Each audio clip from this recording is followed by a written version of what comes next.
All right, so I was going to take a moment to talk about Sergei Pavlovich, and I was going to kind of compare him to Igor Vovchanchyn, who is a very similar fighter in pride, but much smaller than Sergei.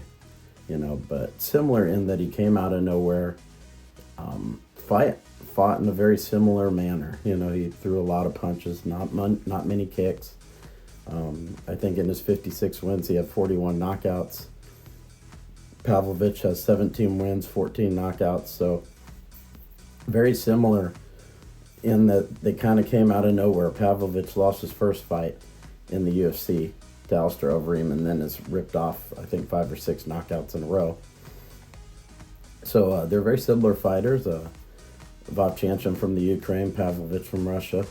So yeah, I just thought when I was at the UFC 277 fight live where Sergei beat Derek Lewis, and in similar fashion, just kind of came out there and blew him out real quick, and I think people were shocked by that result a little bit, especially in the crowd. And then he comes into this fight, and just he wins against Tai Tuivasa. But I think Lucas Tracy, I'm gonna give him some credit because I watched a video he said where probably wasn't a good idea for Tai Tuivasa to take this fight so quickly, having gone through the fight he did with Gam where he took a lot of punishment. And that was a good observation by him.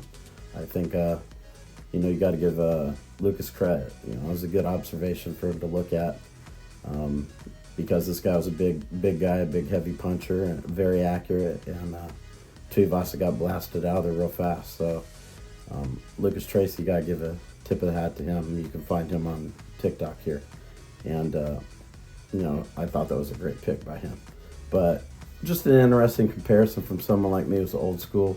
People from the old school will know Igor Vovchanchyn, and this is kind of the new Igor Vovchanchyn, but a bigger version. So just a fun little comparison there.